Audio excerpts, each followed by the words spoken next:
Yeah. Good afternoon, everyone. Good afternoon, respected jury members and other esteemed panelists who are present here.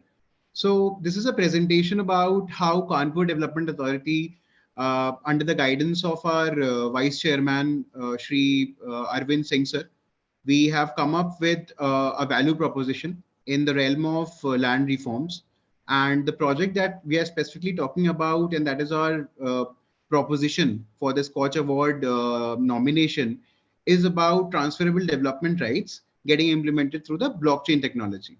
Now, if you see, we also have discussed extensively about Kanpur Development Authority's role in creating such platforms wherein industry, academia, wherein government to industry, government to academia partnerships have been happening in the last almost 15 months now. And we have already collaborated with IIT Kanpur, wherein we have signed an MOU on the Teachers' Day on the 5th September 2022 for development of this solution.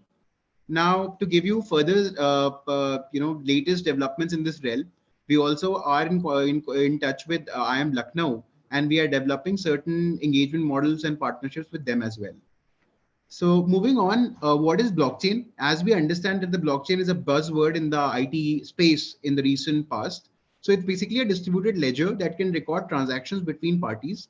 And it has a lot of other characteristics, which makes it a very robust system. And that's how it is getting a very important place in the context of whether we are talking about Web 3.0 or we are talking about enhancing efficiency, developing smart procurement frameworks, or certain areas of land reforms. And we have certain very good practices from Karnataka, Andhra Pradesh, and Maharashtra, wherein similar solutions are being implemented. However, blockchain has not been added as a layer which can be actually operationalized for the use of citizens.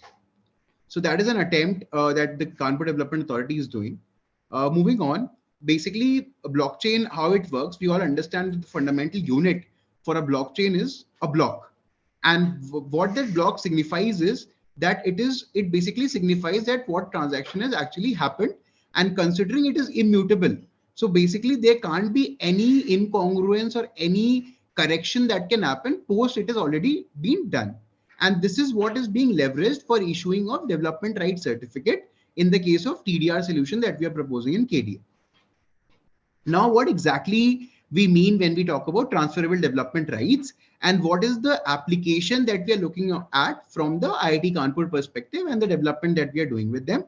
So basically what we are saying is transferable development right would essentially mean, so to put it in a very simpler language, it is something like a dematerialization of the concept of land or the land as a physical unit, wherein you can actually seek certain land parcels for development purposes for enhancing citizen services.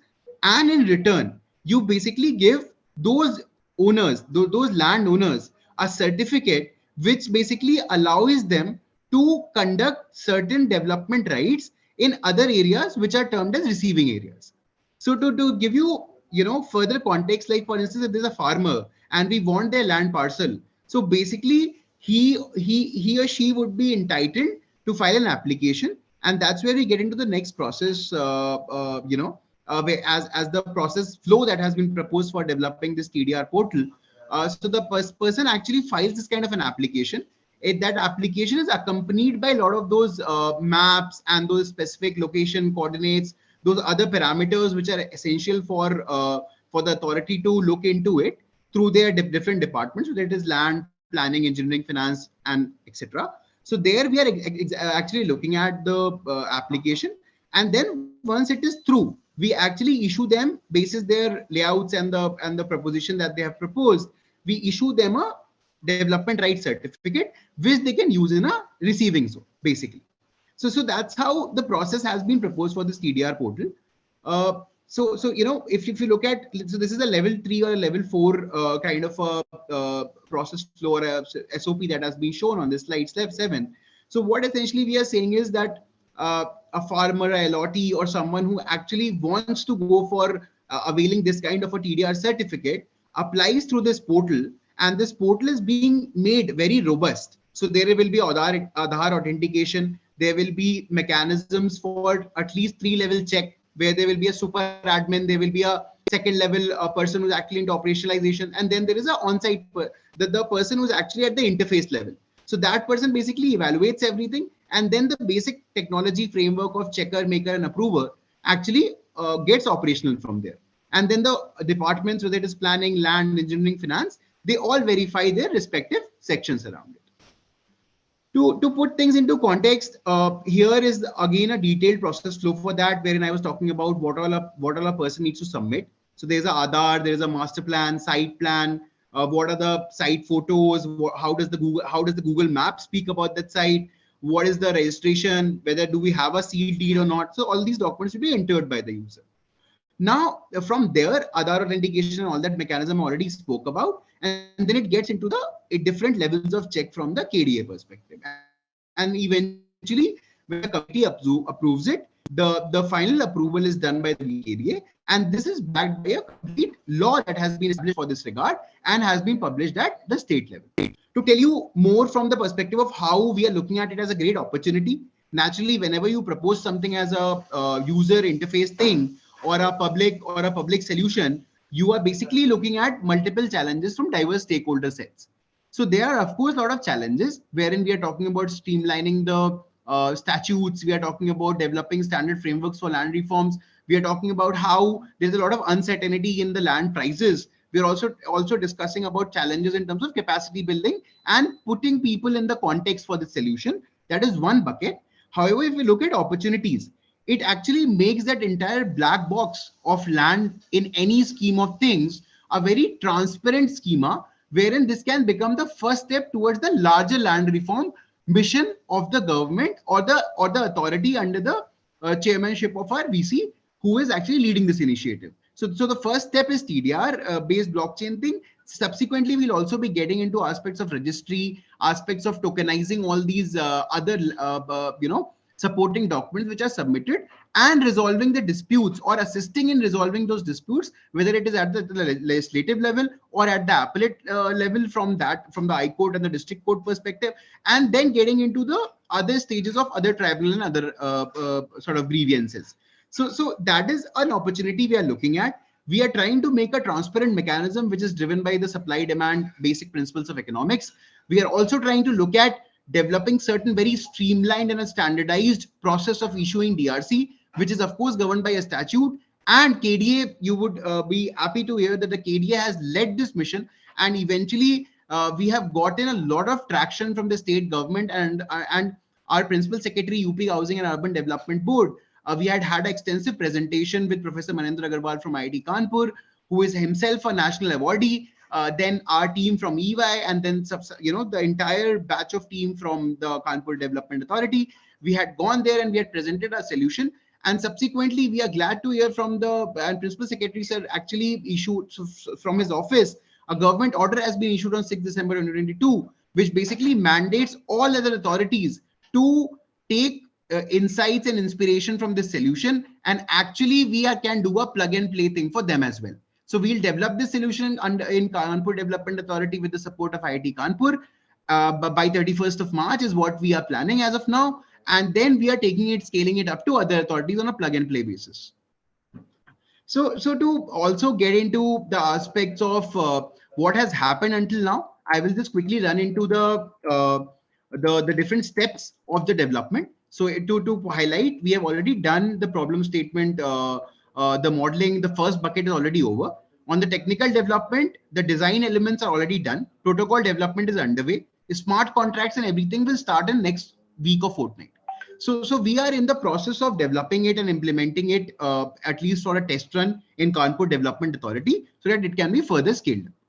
Going back to what kind of traction it has received from the media and the kind of response we have gotten from the local citizens on this solution. So if you look at this, there are a lot of media clips and the bytes that are mentioned here that are reflected here on the slide 11, wherein people are actually talking about how dematerializing the land as a concept and actually looking at it from like a gold or a share perspective can actually lead to transformative urban schemes and urban projects in the years to come. While it's a very aspirational and a highly long gestation project kind of a scheme for doing the entire land reforms. But TDR based blockchain certainly becomes the first step for it. So this is where we are, and considering we had gotten 15 minutes for the presentation, so we have tried to make it very crisp. In case any of you have any questions, more than happy to answer. Just want to conclude my presentation by actually sharing the kind of benefits that you have when you have a blockchain layer being implemented on a standard IT software or a solution. So what happens is, through the usage of smart contracts, through the usage of the other characteristics of blockchain, which is immutability, incongruence, incorrigible congruence. So basically, you cannot basically modify it at a later stage, or getting into the realm of that, it can create a decentralized system which can act as a legacy tracker, and also there will be a concept of one truth across the board. So that's where it becomes reliable, it becomes auditable, and all the private transactions are actually becoming public in that regard of security and the aspect of audit for that matter. So here we are, and looking forward to hearing from you on our solution and what all we have done until now. Thank you so much for providing this opportunity to us. Yeah, it's a very interesting concept, dematerializing land parcel. So really good. The only question I have got is, this is a platform where a project which has been implemented is showcased. In this case, you are still in the POCs, like you have just made a presentation, developing the framework, and pilot is yet to be taken up. So don't you think it's a bit too premature to come here now? I mean, I'm sure it will do a good thing. The concept is good, the technology is robust, everything is fine. But I only feel that it's a bit too premature to come and talk about this in this platform today. So I would just be, humbly submitting before you, considering Institute of Eminence IIT Kanpur was involved, and we were developing it for last almost 8 months. However, because of different logistical constraints and challenges, with the solution could not reach the pilot stage until now. That is a very well point that is highlighted. However, to bring things in perspective, it's a humble submission that when we were submitting our proposal as well in the initial stages, it was also briefed to us that you can certainly file for a nomination. However, with it getting actually accepted and getting, so considering, ma'am, my only thing would be that, considering it's a very pervasive and a high scale initiative that we are planning, and it is at the state level. So once you get an impetus and a recognition from any platform, it always gives that kind of a propellant that is required for a project as aspirational as this. So I think that would be one of the very important pertinent things why we actually came here. However, great. No, we fully agree. Your concept is very novel. Like nobody has so far thought about it. And property, land parcels and the property are very important to a person who owns it. So making it immutable, uncorruptible, and nobody can make no fraud. And having a blockchain can do all this. So your concept is very robust. I agree. But my only concern is it's a bit too early to judge it because it hasn't shown any result. I'm sure you will get your desired results, but maybe down 3 months, 6 months, or something like that. So may I suggest you come back then? Sure, ma'am. We can do that. I just have one more point to add on. We appreciate your initiative. We appreciate the technology. We appreciate the concept. Everything is fine. The only thing lacking is the result. Ma'am, we totally understand that. I'll just take 30 seconds from the jury, ma'am. My only submission here is that considering TDR and the issuance of TDR, it has a huge life cycle in itself, and the impact to be seen for such a project is actually half a decade or a 3-year kind of a scheme that we're looking at, because the numbers are not as used to begin with.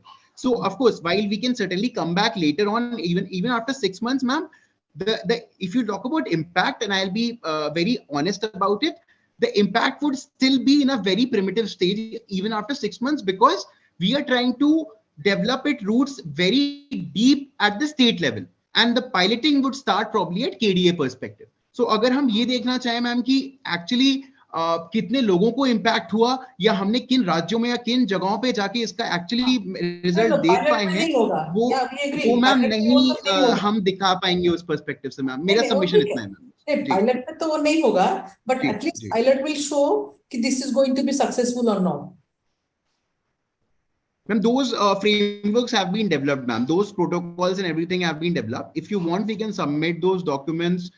We will talk to IIT Kanpur and we'll look at their IPR issues, and we can also submit those documents maybe in a week or so if that is required. So that shouldn't be difficult. However, ma'am, this is all we have, and I totally appreciate your time and for giving us this opportunity to present it is worth hearing you because its concept is very, very novel.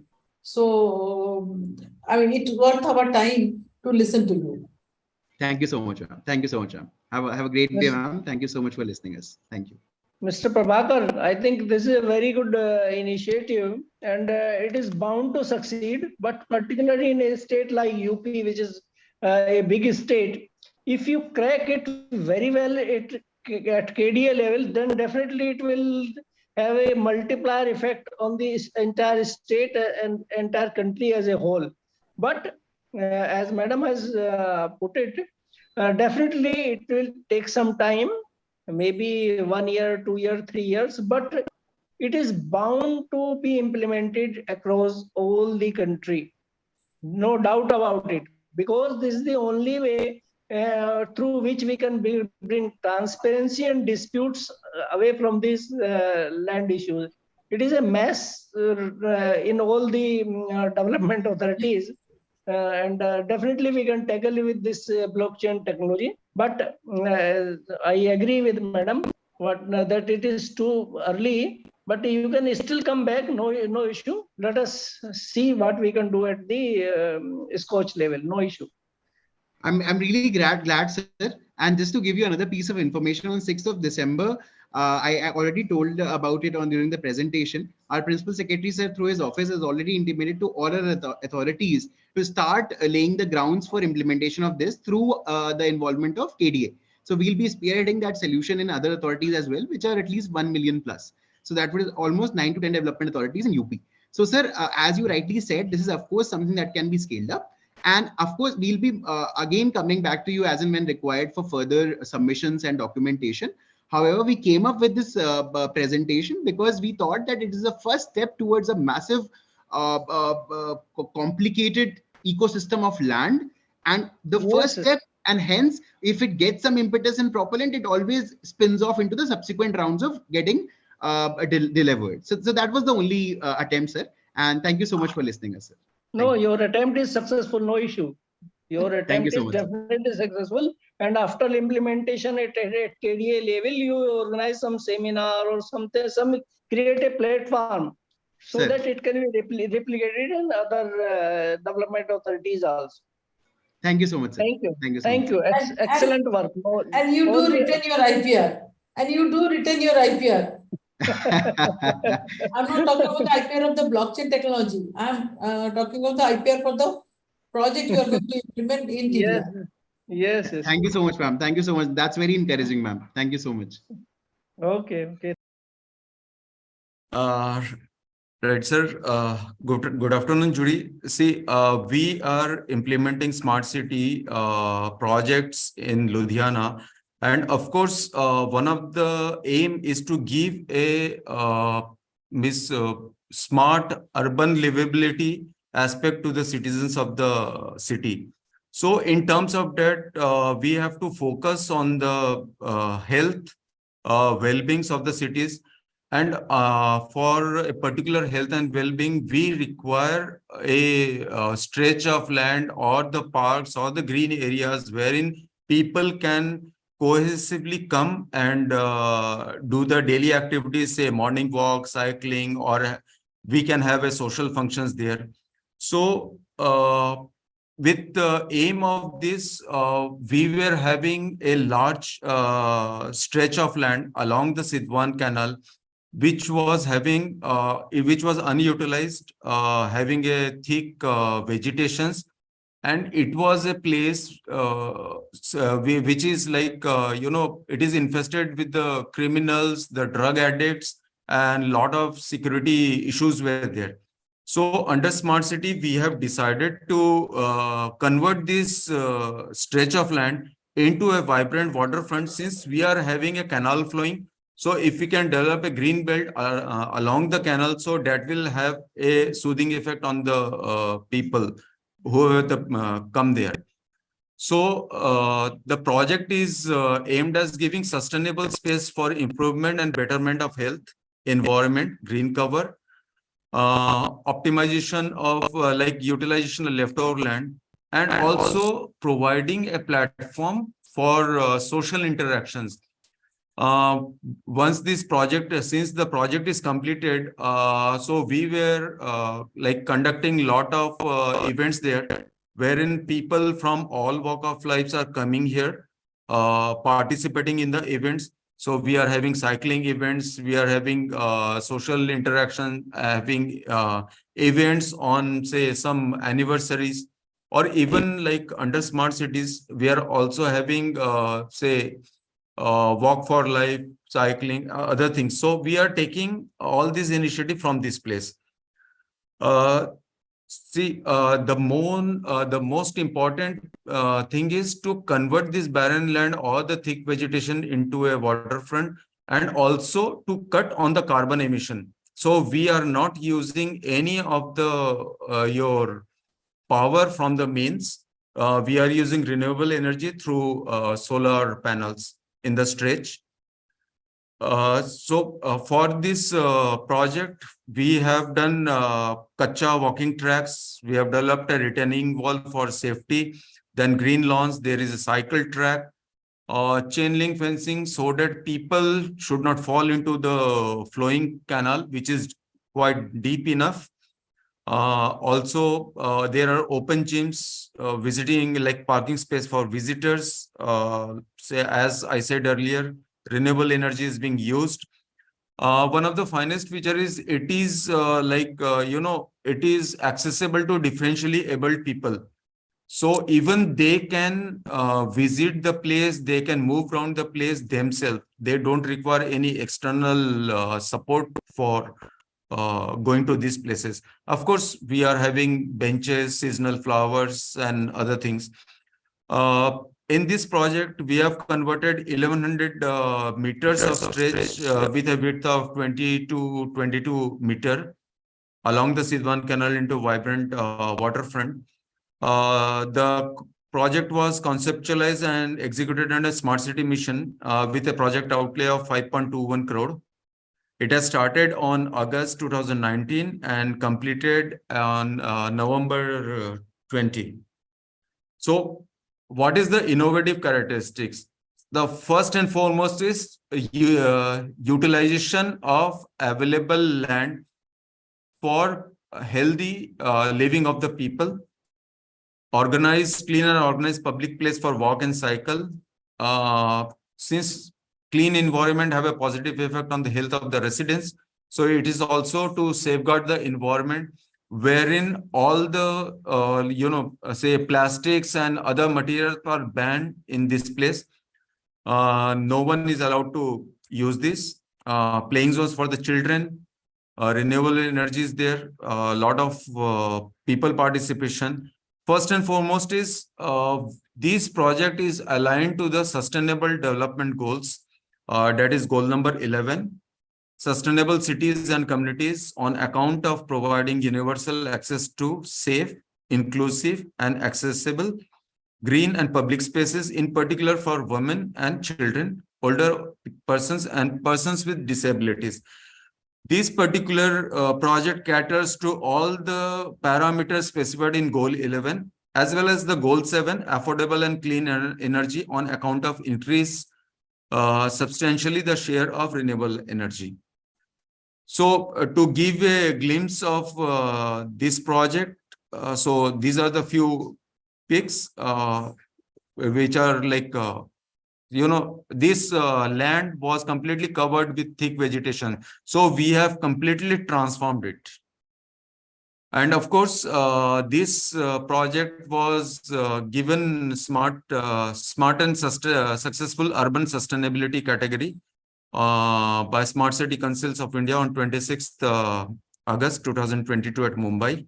It was received by Dr. Shena Agrawal, IS, our Municipal Commissioner and CEO, Ludhiana Smart City Limited. This is some of the media coverages we are having. And these are the few pics. This gives a clear idea what it looks like.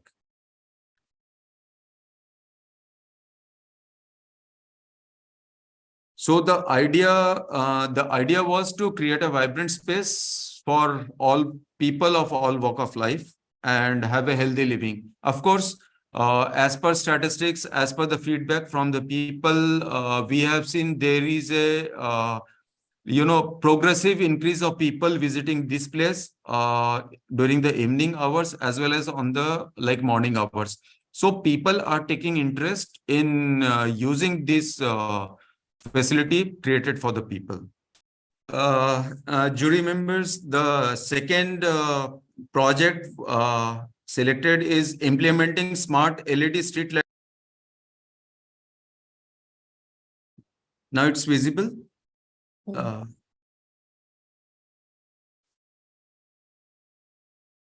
Yes, jury sir, visible. Yes, my it's screen visible. is visible now. Yeah. Yes. Yeah. Ma'am, now the second project is implementing smart LED street light and centralized control and monitoring system in Ludhiana.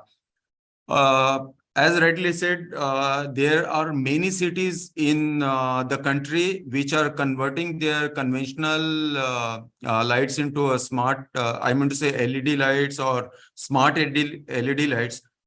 But replacing the existing, luminaires with the LED is not the, end of everything. That is just a beginning. What we have thought, our aim is to replace the conventional lights and also to save revenue for municipal corporation, for any municipal corporation, and specifically, I am not talking about any other corporation. For Ludhiana, there is a huge cash crunch with the corporation. So we were looking for avenues wherein we can save money and use those saved revenue for development purpose. So we came up with this idea of replacing the LED lights. So now it's not the matter of replacing LED lights. The biggest challenge what we have faced for during execution of project is there were a wide variety of lights in the city. There were the existing infrastructure, the wires, the cables, the poles, I mean to say the connections, they were in a very sorry state. Even if same could have been maintained, that is costing municipal corporation crores of rupees. And the biggest thing is, for any city, illegal connections. People are utilizing the power distribution network for the city street lights for their own purpose. So there were no modalities wherein we can monitor how much power consumption is being done, which area is utilizing how much power, what is the power pilferage that is eating into the revenue of the municipal corporation. So we came up with this idea. And of course, the biggest point was we could have done this project in a CapEx model. So, of course, we wanted to save our CapEx also. So what we have done, we have taken this project under ESCO model, that is energy saving company model. This was done by Tata Projects Limited, who are executing this project and will be maintaining for 8 years. So the concept is we have existing luminaire having lights fluorescent tube lights, compact fluorescent lamps, high pressure sodium vapor lamps, metal halides, high mask lamps, and others also. So what we have done, we have replaced this with energy efficient LED lights. total 1,05,236 lights were replaced. And also we have implemented 1,474 switching points. Earlier, I mean to say the network was there. There were tappings wherein the connection was given. So we have the project was implemented with a professional technical design. Now MCL did have 3,000 existing LED lights and that were separate. So we have brought this light into the coverage of this project also. And also, once the project was started, MCL has requested, municipal corporation has requested to even replace the existing infrastructure, cables, poles, brackets, components, the junction boxes and others, infrastructure. So we have paid extra infrastructure development cost for this section. So now once the lights were replaced, there were switching points were installed. Now what happened? We have to manage the whole network sitting at one place.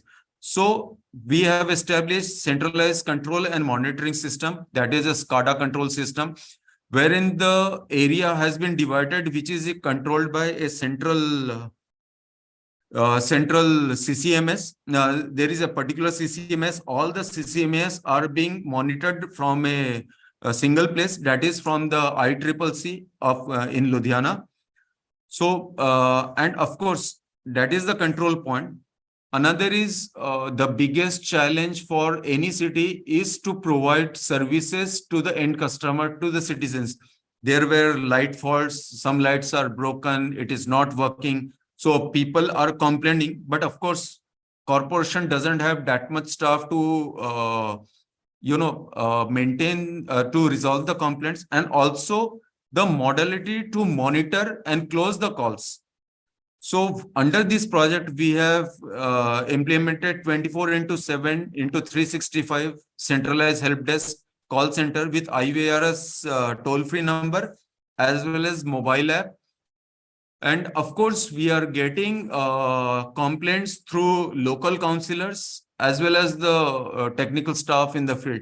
So all these complaints are entered into a single centralized system. The tickets are assigned to the technical resources, deployed area-wise technical resources.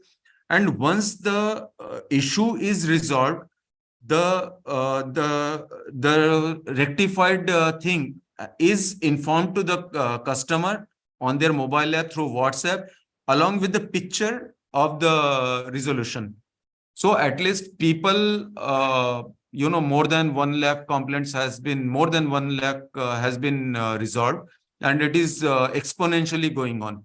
And of course, the people are happy on this front. So this whole project will be maintained by Tata Projects Limited for 8 years. They are having comprehensive operation and maintenance. So if I talk about, say, what kind of energy saving we will have. So in the earlier old luminaires, the wattage was 150 watt, whereas the lux level was 4.81. When we replace this with smart LED lights, the wattage is 60, that is, say, around 1/3, and the lux level is 15.89. So that is 3 times. So spending less energy, having better light, that we have achieved. So just to give you a comparative, there is a before and after scenario. The before, the whole infrastructure was like this on the left-hand side. The boxes were open, the wires are open, just tapped. That was a health hazard, or like, safety and security hazard for the people also. Then it was replaced with the thing which is on the right-hand side, properly. All the cables are tagged with a proper color coding, with all the new technology that has been implemented here. And like, if I talk about energy saving per month, we were spending like huge amount of, money per month on this electricity bills. So in this chart, MCL, the municipal corporation, is divided into 4 zones: zone A, B, C, and D. There is a total installed lights, what is the consumption for the new lights and the old lights. Like if I talk about, say, zone A, earlier the old light energy consumption per month in kilowatt was 10,97,957. So after implementation of this project, it came down to 3,93,620. So it is nearly 1/3. And if I talk about, so taking on an average, say, total, if we talk about Ludhiana, earlier it was 47,59,036 kilowatt hour per month, which came down to 17,14,403 kilowatt hour per month. So total energy saving that we have saved in a month was 2,13,33,937. So that is a huge amount of money. So even we can utilize this like 2.25 crore rupees for development purpose of the city.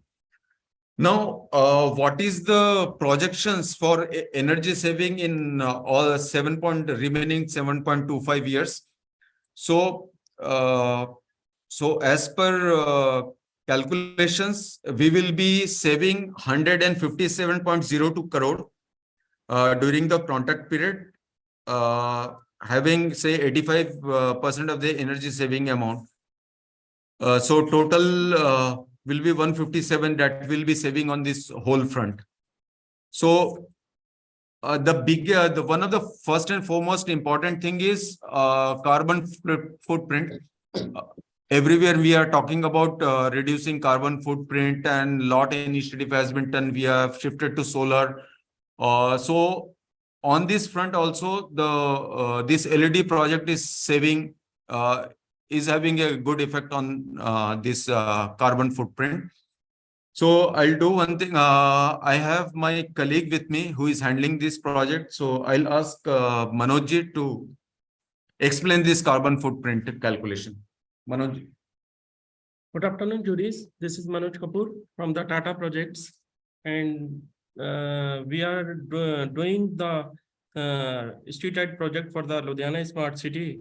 And as explained by my colleague, the main factor of this carbon footprint, we are saving till December 74,029 ton, which is very important for the city, as well as there is a projection for the coming balance year. It is a 2.2 lakh ton, which will be saved for upcoming till completion of the project by Tata Projects.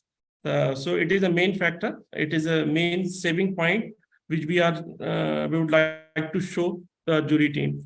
Next, please. So, ma'am, this is a, as I told you, we have centralized control and monitoring system, SCADA system.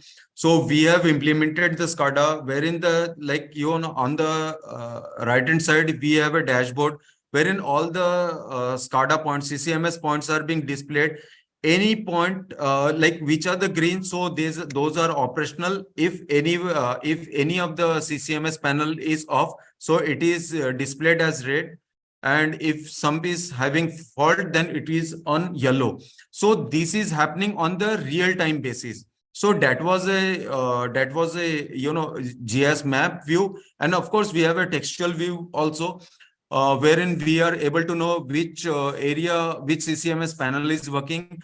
Once we get an alert on this dashboard that particular CCMS panel is not working, so the technical team is deployed immediately to rectify the faults. And once the fault is rectified, the system comes online, so it becomes green. So this gives through this CCMS system. So we are providing better service to the people of the city. And of course, as I have told you, we have implemented 24/7, 365 IVR system. wherein people can register their complaint regarding street lights through toll-free number 1800-121-484848. And of course, there is a mobile app that is available on Google Play Store. So once downloaded and installed on the mobile phone, people can register their complaints. And of course, even if we are getting complaints through say councillors and other public representatives which are entered into the system, once the complaint is entered into the system, that is immediately the complaint is assigned to the technical team resources of the area. And once it is resolved, the resolution is informed to the citizen who has raised the complaint. So this is a dashboard, ma'am. You can see we have zero in queue. So we try to maintain zero pendency in queue. So we, as per dashboard, we have assigned 45. Total resolve is 1,16,870 complaints have been resolved. And so what is the smart and innovative characteristics of this project? First is financial saving by MCL on street light electricity bills, which we can use for development works of the city. 63.25% energy saving achieved by MCL on electricity bills. Lower energy and maintenance cost. The biggest benefit is reduction in glare. It is environmental friendly. Moreover, is reduction in glare. There are a lot of accidents happening due to glare, so it has come down. We have centralized control system, 24/7 help desk, prompt resolution of complaints within the time frame. So people are happy on this front, and 100% replacement of all other street lights with LED. On the environmental benefits, this carbon footprint for LED fixtures are the lowest among all the fixtures, and so it emits least amount of CO2. So we will be having reduction on carbon footprints. Another is better lux level. So spending less energy and having a better light. So that is one of the foray. And another important point is this project is aligned with the Sustainable Development Goals, that is Goal 7, affordable and clean energy on account of improvement in energy efficiency. We have got Energy Efficient Solution of the Year award during 8th National Digital Transformation Conclave held in Guwahati. So that is the, on left hand side is the citation, in the middle award, and on the right hand side it's Dr. Sheena Agrawal holding the award. She is Municipal Commissioner as well as Chief Executive Officer of Ludhiana Smart City. So this is media coverage. So these are the glimpse, the transformation.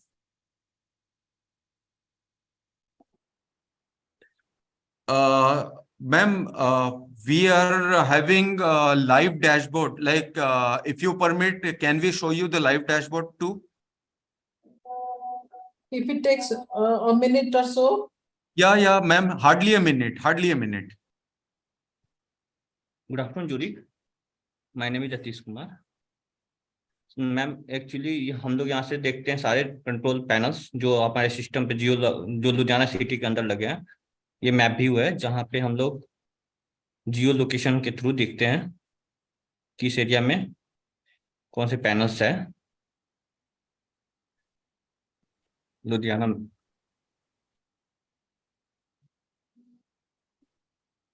That's ये जो blacks हैं ये panels को indicate करते हैं और ये panels सारे ऑनलाइन है, हेल्दी है. जो रेड करके सिंबल्स है वहाँ पे पावर फेलियर्स है. मेंस्ट्रुअल पीएसपीसीएल से जो बैकएंड से आती है वो अभी अवेलेबल नहीं है.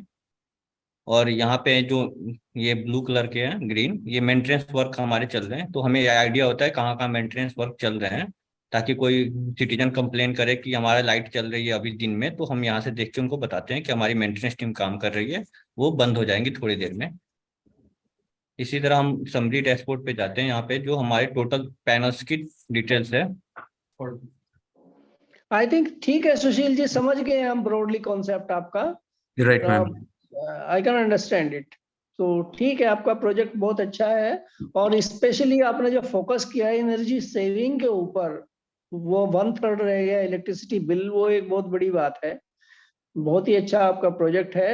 इसे आप अपने स्टेट के किसी बड़े और जो सिटीज हैं उनमें भी इम्प्लीमेंट कराओ।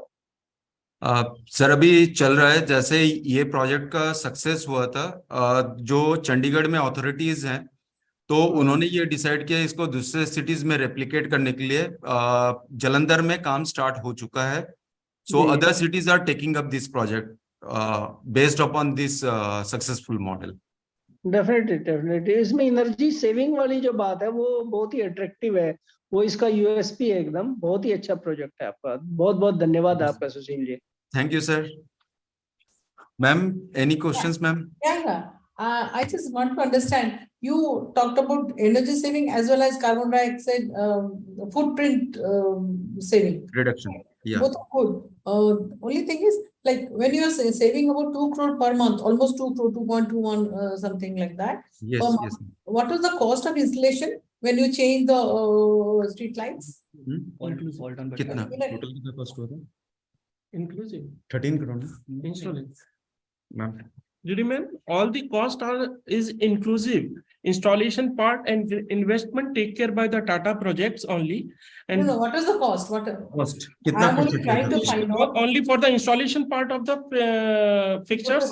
total cost of the project. It is around ma'am 47 crore fixtures cost hai, and installation cost is around 5 crores. So around 55. So basically, what I'm trying to say, in 2 years' time, we will be, recovering the cost. So I mean, Yes, that's ma'am. my calculation. So not only you are making the savings and all that, you're also recouping the cost in 2 years, 2.5 years, like that. Yes, ma'am. Yes. Yes, ma'am. So that itself is a good thing. And the more important thing is that you are also able to, whenever there is a fault, through your dashboard, you are able to check and then immediately resolve the issue. Now comes the point. This is what has been done by many places. What is special about you? This is, right. I agree. This is a very good project. Standalone, it's a very good project and it should be replicated. But since this is not the first time you are doing it, others have done. So what is your specialty so that you can be awarded? Ma'am, the first is, there are projects wherein only the LED lights have been replaced. Maybe later on some 24 into help desk and these things have come up. But this is the uniqueness of this project is, the project was conceptualized and implemented thinking of providing citizens 24/7 services, prompt services, along with replacing lights, providing services, also monitoring the whole infrastructure, so that we are having savings and of course providing the flawless service to the citizens. So that is the USP. Other cities have implemented LED streetlight projects. I know. Even there may be some cities which are having greater. I am not contesting on that, because I have worked in multiple smart cities.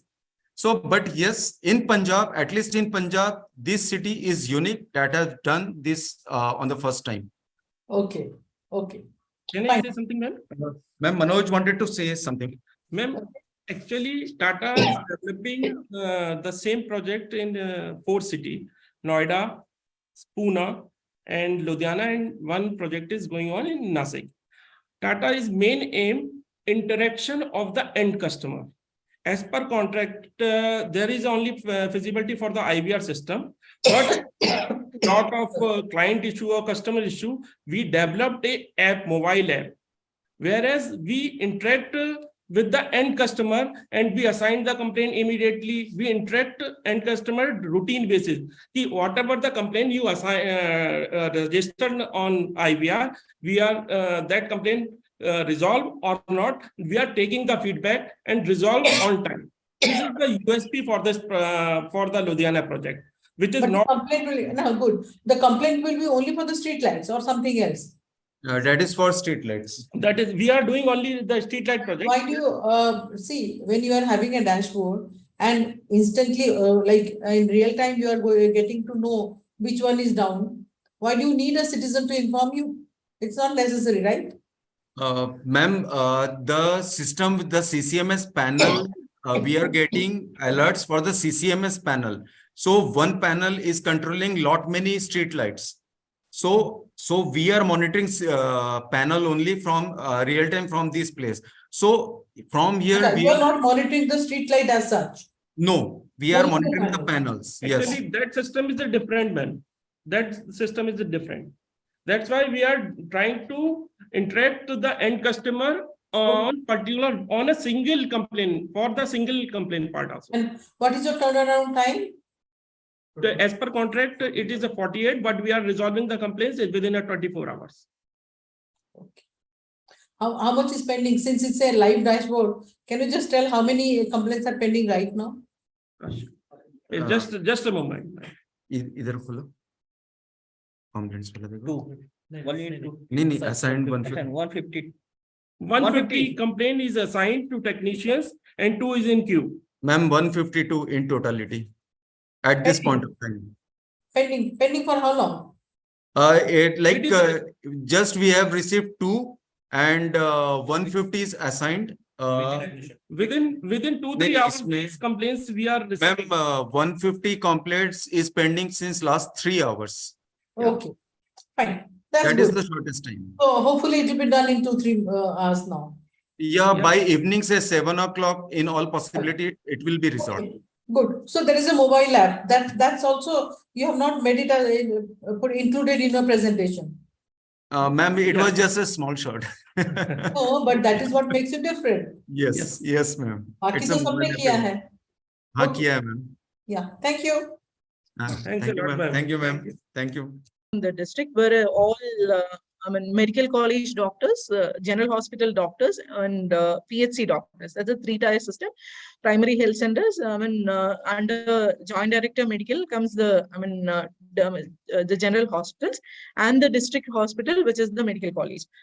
So we developed health scoring. What we noted was we wanted to identify what are the programs or what were the problems each of the areas is facing. So we brought down a scoring system for various parameters and collected and collated the data on a district level on a monthly basis. So that will give us an idea of where are we now, what we want to do. From here, how do we go from here, and whether we are getting there. That monitoring was happening. So first we were trying to identify based upon the SDG goals itself. We set our parameters to SDG goals. We wanted to define the indicators, what we wanted to do. Then we defined the data collection methods. We used up most of the data from the online data, whichever was already being fed into the RBSK modules and the various state government modules, which was already there. Then we wanted to fix the responsibilities, and then we started analyzing and reporting template. So, there was already program goals and objectives. It was already defined by state health. Indicators, like average beneficiary per day, MRMBS expenditure, all this we put as indicators. Data collection, we used online tools like MTM module, HMIS module, PICME module, real-time data, and also, daily, weekly or monthly data. So, it was roles and responsibilities for each of it was fixed, and a 5-point scoring system was done. Like whether you are in a very poor stage, average, good, or very good, 5-point these things. So for each of this, we designated officials for report compilation and fixed the responsibility for them. If it was a program of Makkale Thedi Maruthvam that is being introduced by the government of Tamil Nadu, it was a non-communicable disease program. So district program officer of non-communicable disease was made in charge. For RBSK and for mobile medical unit, it was district training medical officer was made in charge. For PICME or the mother integration, the medical care DMCHO was made in charge. So each of this, for family welfare, DD family welfare, for TB, DD TB, leprosy data, DD leprosy, and all those things. For again, mother care delivery, all this we brought in the data of the program. So this was how we did. We developed for each of the programs, average beneficiary per day. From which quarter we would get the data. If it is more than 100, the PHC would be rated as good. If it is 99 to 75, it is good. If it is less than this, average. So for all the parameters like MTM, for the percentage of school visit for RBSK, for Anganwadi visit for RBSK, for severely malnourished children screening for RBSK, for mobile medical unit, they have to screen that persons, the number of lab investigations done, whether number of the antenatal care persons who are examined, PNCs examined, the children examined, NCD data, and all those data, number of malarial smears connected, TB smears, sputums which has been taken up, patients referred to higher facilities, all those were taken as a data. For PICME also we had. For district lab also we had water sample analysis. For family welfare, how many medical termination of pregnancies was done, how many tubectomies has been done. For DACPO, how many active cases are there? For TB, how many referrals are there? All those parameters we develop. Even for PHC also we develop parameters and rating. Sorry. For PHC, it has been kept at OP and IP performance basically.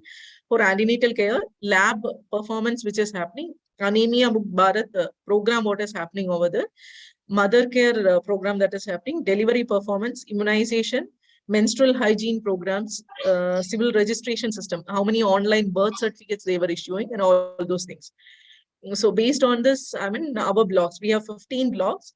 So initially we graded them, made them a colors and gave them a mark and told like each PHC goes down in which parameter which you have to improve and in which parameter you're good. So your which department has to improve, which department is doing good. This was an eye-opener to actually many of them. Even PHCs also, we started scoring them. Each PHC, we started telling them that, see, your OP is good, but you are not going better in your Anemia Mukh Bharat program. You have to improve in that. We flagged them red. So, in each PHCs, we started ranking and we started congratulating the doctors who were doing good. Like PHCs and the blocks were ranked every month. So the block which were coming first and PHC was coming first was ranked and appreciated in the open meetings.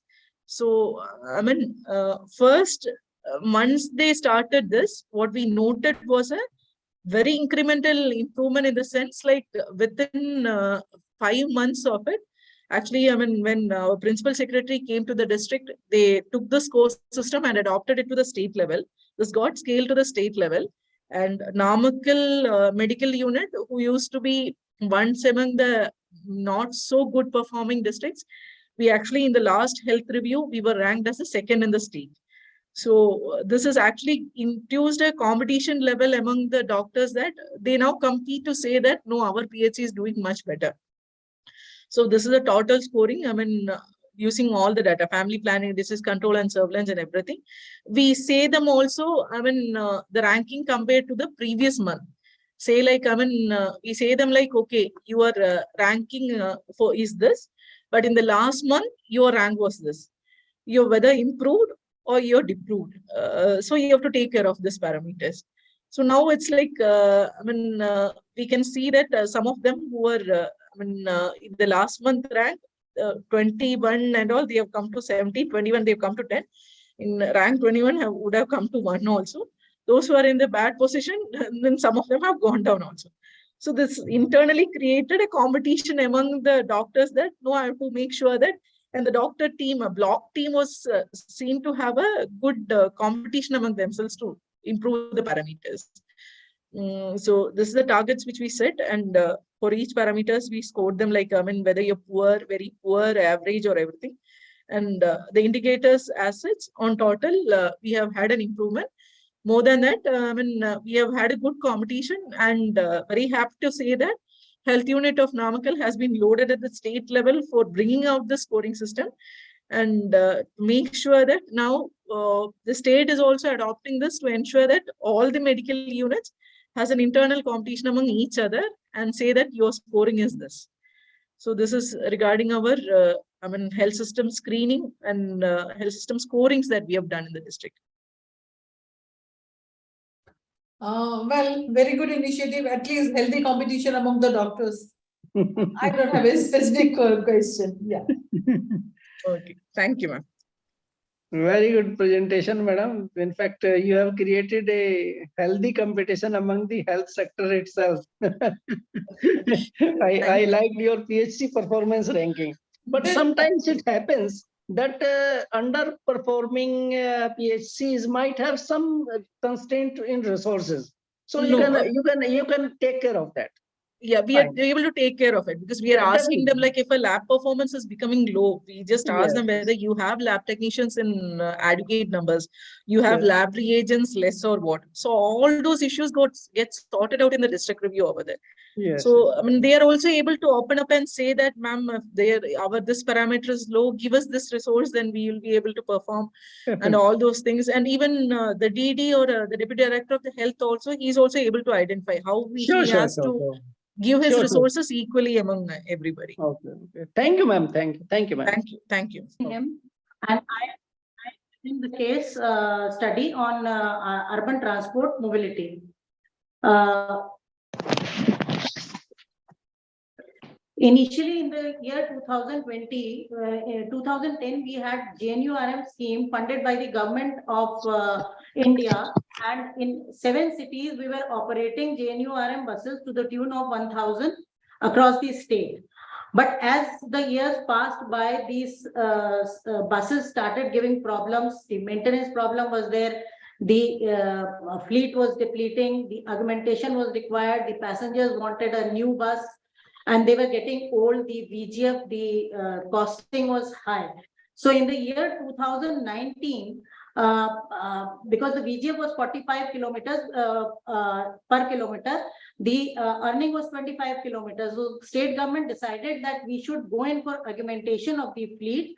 And in the year 2019, when FAME 1 policy came, the government of UP decided to procure 40 electric buses, and they started operating in the city of Lucknow, and they were successful. Then they thought that why not include other cities and across the state to provide better services to the passengers, and which are more comfortable. The emission is low with zero emission. So we conceived a project with a fleet size of 1,000, and then we applied it for grant to the Ministry of Industries, and where we sanctioned was number of buses was 600 only. They said, okay, we'll give you 45,000 rupees per bus for 45 lakhs per bus as a subsidy for 600 buses only, and then they were sanctioned for 11 cities only, although the project was for 17 cities. So the state government decided that why not include 3 more cities like Gorakhpur, Mathura, and Shahjahanpur for including 100 more buses, and they thought that we'll provide the subsidy for these 100 buses also. This project was for the tune of 1,000 crores, where the subsidy amount was only 315 crores. The rest amount was provided by the state government. So when the project was conceived, it was difficult to manage 700 buses from one city. So what we did was we divided these 14 cities into 4 packages. The first package was from Lucknow, where we had 3 cities, and second with Gorakhpur and Varanasi in that node. Second was Kanpur with Prayagraj and Jhansi. The third was Meerut, where we had 5 cities: Meerut, Muradabad, Bareilly, Ghaziabad, and Shahjahanpur. And the fourth was finally Agra, Mathura, and Aligarh. And we thought that we'll distribute equal number of buses in all the 4 buses. So we decided to have 175 buses in each module, so that the operation was monitored properly. When the project was conceived, it was looking into the future technology. We went for zero emission. Then the biggest hurdle was that to find out the land in all these cities and to have the infrastructure built up on these lands. So in all cities, as the funding was a crunch with the transport department, the smart city pitched in, and they said, okay, we'll collaborate and coordinate with you. And they found out the agency for construction of the depots, and the fund of to the tune of 150 crores was given by the smart city of that across the state. So that if the depot was made in Lucknow, the smart city of Lucknow pitched in for that fund. In other sense, we can say the state government was behind all these funding. Then 274 crores of grant we received from the government of India. 45 crores was received from government of UP. Then for management and operation part, as we had already formed 4 SPVs, we appointed MDs in all 14 cities, and SPVs were formed in all 14 cities. 7 were older from the JNU-RM, which again had a second part for the electric bus depot. So JNU-RM depot was separate and electric bus depot was separate. Although the management of 7 cities was done by the same management who was doing for JNU-RM buses. These buses were procured under the GCC model. They had higher coverage areas, higher battery capacity. We can charge these buses within half an hour to 1.5 hours. The range was 145 kilometers in single charge. We can operate in, although we had fixed for 180 to 190 kilometers for one trip. The buses are running per day for 180 to 190 per day. Then initially when we started this project in November, it was inaugurated by the Honorable Prime Minister of India. We started with 75 buses in Lucknow and Gorakhpur and Varanasi zone. And the average passenger per day was very less because they were afraid to travel in electric buses. What will happen? Because these buses are very slow. So we had to publicize these buses in media coverage, in radio coverages, and in departments. We were publicizing this buses that kindly come and sit. And then at that moment, what we decided, which was a major factor to bring passengers from the ordinary buses to these electric buses, as these were electric buses. We started operating on the fare which was for the ordinary buses. So suppose if the fare for electric buses was 10 to 12 rupees, we started operating on the lower end 5 rupees per kilometer. So then the passengers initially started to shift from the ordinary buses, the JNU-RM buses, to these new buses which were comfortable. They were giving more revenue. They were equipped with ITS systems. And at present, we are operating around 1.13 lakh kilometers per day. The average kilometers per day and the ridership is somewhere ranging between 1 lakh to 1.25 lakhs. The load factor, initially it was 50%. Now it has increased to 72%. On certain days when the holidays are there or the festival season is there, it even crosses around 100%. We get so much of passengers, so much of rush is there. The standees are rushing in to take these buses on the holidays and the festival season. Then the revenue, when we started this project in 2022 January, the revenue was somewhere around 17 to 17.5, 18 rupees per day. Now it has risen to, the IPKM has increased to 25 rupees. On some days, it has even touched 40, 45 rupees when the festival season is there or some exam is there. People prefer to travel in the urban transport buses instead of taking tempos or auto rickshaws. The per kilometer cost, which the urban transport department is incurring, is somewhere around 62.5 rupees per kilometer, which we have to give it to the operator, irrespective of the revenue which we earn. The difference of these costs and the income is borne by the state government in the form of viability gap funding, which is reduced to around 30 rupees to 31 rupees now. These buses have features that they have comfortable seats, as we all know. They have CCTVs, PIS. We have 5 CCTV cameras installed in these buses. 2 are outside and 3 are inside. 1 is facing the driver and 1 is near the entrance door. 1 is on the back side. 2 outer cameras are there for monitoring the vehicular traffic and the response towards the accidents.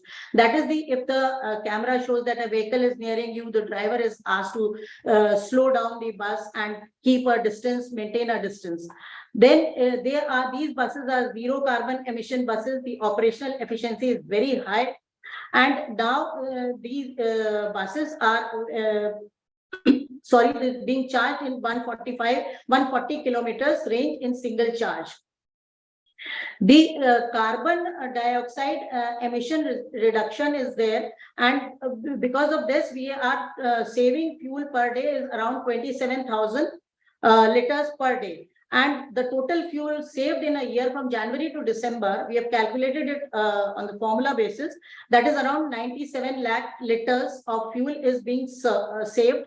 And the green kilometer run during this total calendar year is 2.90 crores.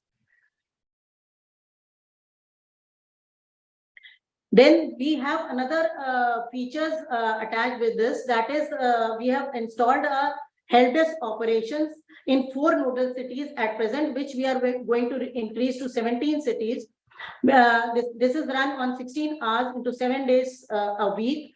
Then mobile app, I'll show you in the next slide. We have a mobile app for live tracking of buses because VTS device is installed in all these buses. CCTV monitoring is there inside and outside of the buses. Panic button is there for the passengers in case of emergency. Control command center is established in 4 nodal cities at present, which we are going to establish one at the headquarter level in the recent coming months, and subsequently in the other cities also. Then we have developed a MIS portal for operational efficiency, where we are monitoring the tickets issued on the basis. The machines are POS machines are because Android based, and they are connected directly to the portal. We can have a view at any point of time that how many tickets have been generated, how many passengers are traveling in each bus. We can find it sitting at the head office only. Then we are launching a one UP one card. We have already launched the MST cards, which are for a particular route. And we are giving concessions on that MST cards also for students, for disabled persons, and journalists also. Now we are under the process, maybe in a couple of months, we'll be launching one UP one card. This means that if a person is holding this card, he can travel in any city if the balance is there, and we'll come to know that in which city he has traveled, in which bus, so that the income is transferred to that particular SPV that is included in that. So he will have to carry one card across the UP and while traveling for the transport buses, urban transport buses. These are some of the features for tracking the route deviation. We can find out if the bus is deviated from the route. In case of overspeed, harsh braking, unauthorized bus stoppages, reporting system is there, panic button tracking is there, bus tracking system is there. But conductor driver controls also we can find out. And in the past 1 year, we have seen that around 150 to 200 odd cases per month are recorded for overspeeding and harsh braking. Although we have speed control devices in the buses, but then we counsel them and we try to tell them that during the operation, you maintain a speed of 40 to 50 kilometers per hour only. But then human nature is there, so they try to, because the speed control device is fixed for 60 in some places, and in some routes where the route length is around 50 kilometers for a trip. So there the device is fixed for 60. Then the capacity building programs and similar training programs are there. We have already installed the similar station in our nodal agencies, where this training program for the crew is there. We keep on, after every 15-20 days, a driver is called and they are tested. And in case if it is found that he is lacking in some area, we deroute him, and then again, after successful training, and again he is brought on the crew.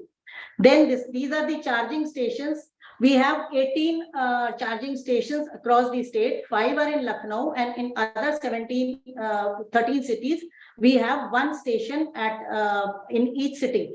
Although we are planning to have more opportunity charging stations like in Varanasi, Gorakhpur, where the number of buses are going to be increased in a couple of months. Then this is the screenshot of the mobile app which we have developed for live tracking of the buses. It is successful, running operational in all the 14 cities. Then we have a MIS portal where we track the ticketing portion, where we get the ticket and the ridership, the kilometers run by the bus, the crew, the conductor report, the driver report, everything is there on the MIS portal. And second part of this, along with the ETM, is the tracking part. These are some glimpses of the inauguration part. The first part was inaugurated by our Honorable Prime Minister in November 21. 17 electric buses were inaugurated, although they became operational by the end of December only. So I have taken the data for January to December only. That means 1.15 kilometers, lakh kilometers per day, and 1.25 lakh passengers in a month. And these are the later inaugurations of the phase-wise manner, which was done by the Honorable Chief Minister.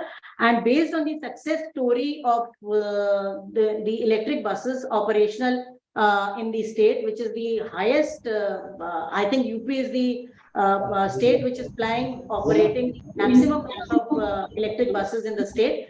We are planning to go in for a project of another 300 buses, which is going to be there in the couple of months. We are going to float the RFP very soon. It is meetings are going on. And in the first phase, another 1,500 odd electric buses are to be implemented, augmented in place of the JNURM diesel and CNG buses. We are going to completely install and augment our fleet with electric buses. The JNURM buses are, although they are overaged. So by the end of another 6 months or 7 months, we'll be adding another 1,800 odd buses in our fleet. Then in this coming year, we have planned for another 2,000 buses. So total augmentation of fleet would be around 4,000 plus odd buses in 2 years. This is what we are planning in our this thing. And these buses are emission zero, with zero emission. And they are very friendly with the passengers, are liking that. We have got reviews that they've shared with us, and we have shared a film also with you along with our document which we had sent, although I'm not taking much time to play it here. And we've got the reviews in that film also. And so UP is one state which is committed for this operational of electric vehicles with zero emission and carbon dioxide reduction and the environment friendly buses. Thank you.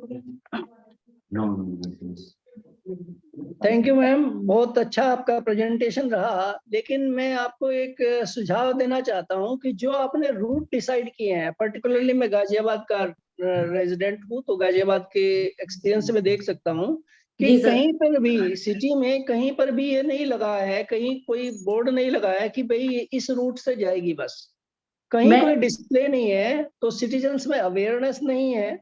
और जिसकी वजह से जो 3 wheelers हैं, ई rickshaws हैं, उनकी वजह से इतनी न्यूसेंस है सड़कों पे कि जिसका कहना मुश्किल है। पर्टिकुलरली जो मेट्रो स्टेशन है उसको फीडर बस आप आराम से चला सकते हैं इलेक्ट्रिक बस से, लेकिन वो कंप्लीटली एब्सेंस है। उसका रीजन ये है कि क्योंकि जब यूजर्स को यही पता नहीं कि भाई वो किस टाइम आएगी, किस टाइम स्टार्ट होगी, क्या उसका शेड्यूल होगा, तो वो कैसे प्लान करेगा। ये is to depend either on the private transport, his car, scooter, whatever it may be, or the auto rickshaw and e-rickshaw. So ये जरूरी है कि आप उस पर शेड्यूल करें कि भाई हर एक सिटीज में लिखा रहता है, वर्ल्ड ओवर लिखा है, दिल्ली में भी लिखा है, इस नंबर की बस यहाँ से यहाँ तक जाएगी, तो कुछ शेड्यूल होना चाहिए। कि ये मेरा सुझाव है आपसे। Thank you sir for your kind suggestion. मैं इसमें एक पॉइंट डालना चाहूंगी, जो हमारी पिछले महीने एक हम लोगों ने भी रिव्यू मीटिंग की थी, उसमें हमने 2 चीजें डिसाइड की हैं। एक जो आप कह रहे हैं उसमें हम लोगों ने ये डिसाइड किया है, जो हमारी अक्रॉस दी सिटी है वो हम लोगों ने स्मार्ट सिटी के साथ कोलैबोरेट कर रहे हैं। उसमें हम लोग शेल्टर बना रहे हैं, छोटे छोटे शेल्टर बना रहे हैं, छोटे छोटे वहां पे एक लगा देंगे कि ये बस स्टॉप नंबर मेरा 1 है, 2 है, और उसके नीचे लिखा होगा यहाँ से बस कहाँ तक जाएगी। अगर एलईडी स्क्रीन अभी नहीं अवेलेबल होगा तो हम उसको सिर्फ एक छोटे से टिन बोर्ड पे या जो शेड बना रहे हैं उसी के अंदर एक प्लेट लगा के उस पर डिस्प्ले कर देंगे। वो हम लोग का प्रोजेक्ट स्टार्ट हो गया है। जैसे झांसी में अभी हमने कंप्लीट कर लिया है, 20 स्टॉपेजेस हमारे थे क्योंकि छोटा शहर था, वहां हो गया है। लखनऊ में आधे हुए हैं, गाजियाबाद में क्योंकि बसेस आप सही कह रहे हैं वहां सबसे आखिर में आई थी हमारे जो नोड्स आई हैं, तो वहां पे थोड़ा सा डिले चल रहा है बिकॉज मेरठ प्रोजेक्ट हमारा जो है वो 4th नंबर पे आया।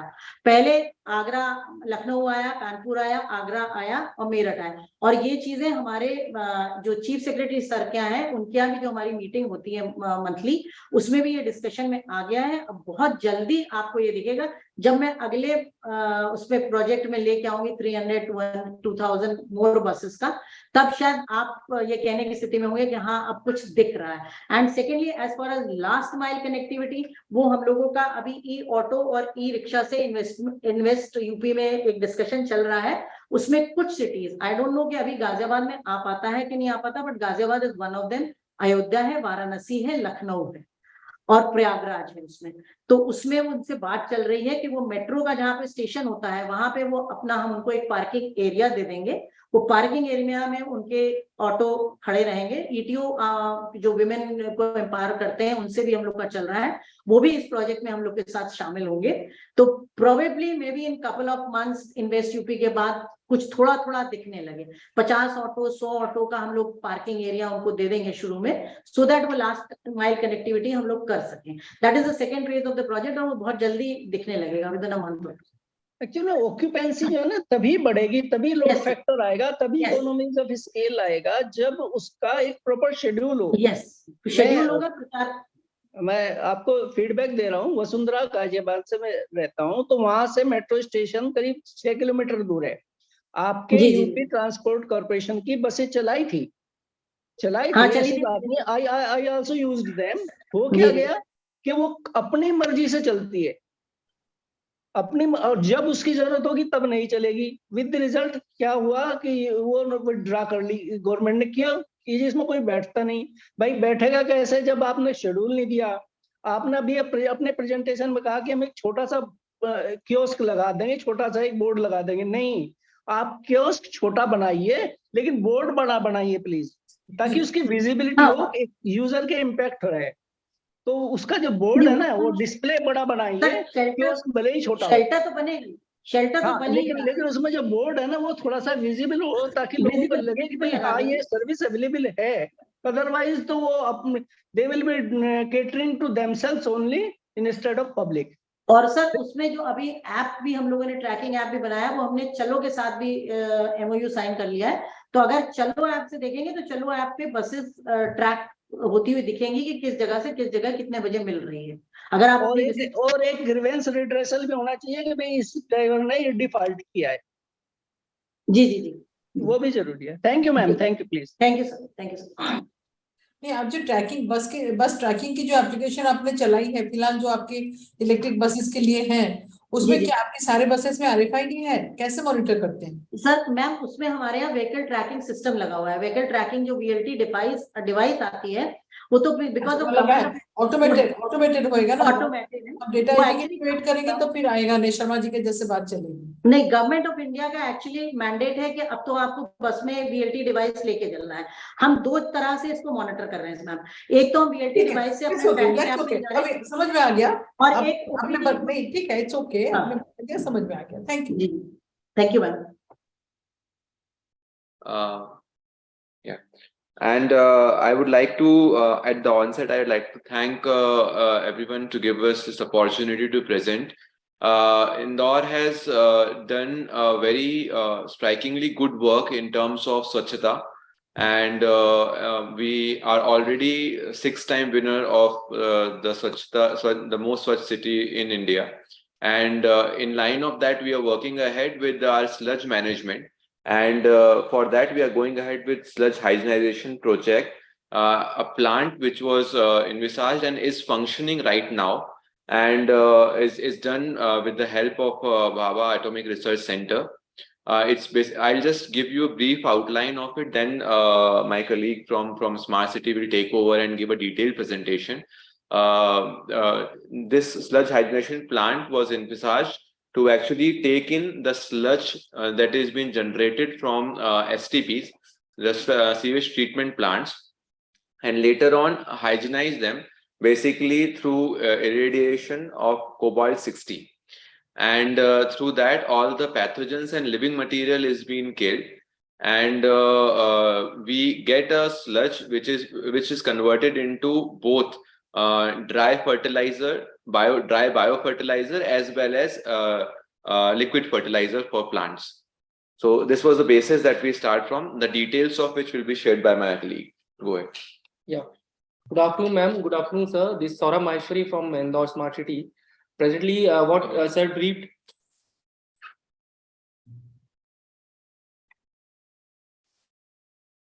Presently, what sir briefed about the project is like it is an innovative project what Indore has done after Ahmedabad in Indore. First, and we have an advanced technology against that Ahmedabad project also, as we have generated and lab also here at Bio NPK lab, where then we had an MOU with Anand Agriculture University, so that we can have that sludge, raw sludge, irradiated sludge, treated with Bio NPK fertilizer. So it can be like used as in pure manure in farmers and our gardens also, municipal gardens also. So this is the second project what we are having in Indore, and with an innovative technology of having that particular irradiation plant used for commercial purpose also. We can have another product also treated here, as in to make that particular plant sustainable and commercially viable, so that the O&M cost can be recovered with this second product irradiation. That is in the process of BARC with that. Presently, for this particular plant, there is an advantages what I can you can see on the screen also, that live pathogen and the inactive pathogens are being treated within cobalt-60 radiation technology.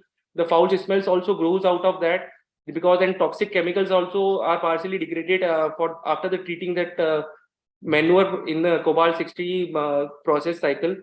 And this sludge is utilized then out in the farmer lands, and that the disposal of this sludge is been landfill. It doesn't goes into landfill after the treatment, because that maximum thing is being utilized in the farmer land and in a garden, also in municipal corporation.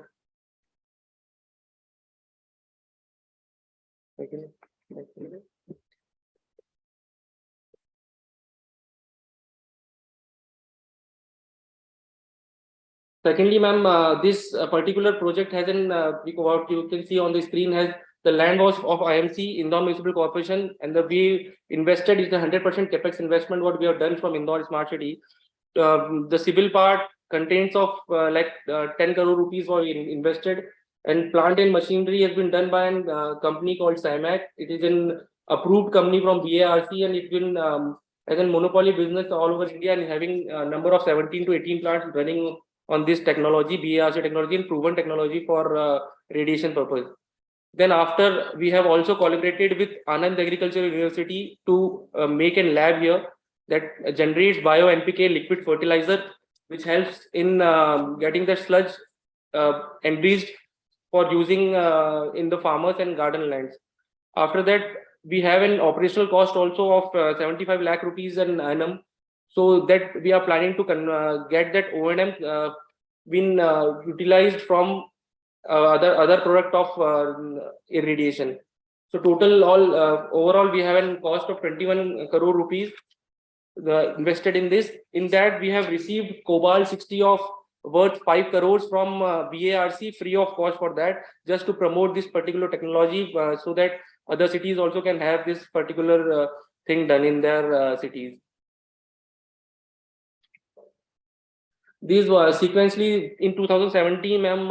This was an MOU was signed with BARC, so that we can have that particular plant collaborated with them, and in the guidance of BARC only we have been doing that particular job. There is an treated RSO also from their side, and they've been trained. Regular training has been done by BARC for this particular thing, so that radiation technology, the safety of the radiation technology should be on the priority, and AERB also has been monitoring this particular project from the day one. These are the milestones what we have been gone through. The first, after the MOU signature, we got an approval from AERB. The site visit was there, and maximum parameters what been required from the AERB was fulfilled, and we got this particular land also from municipal corporation for getting this project executed. After the AERB approval, the project completion for civil thing took around 2 years to complete that. And after completion, as you can see, an approval from AERB again was required to load Cobalt 60. That was done in 25th November. After that, Cobalt 60 source was loaded, and a dosimetry process. That means we have a tote box here with in that sludge they've been filled. The dosimetry is the process where how much dose a particular sludge density, as per the sludge density, how much dose it requires. That dosimetry parameters took around 3 months to 4 months to do that.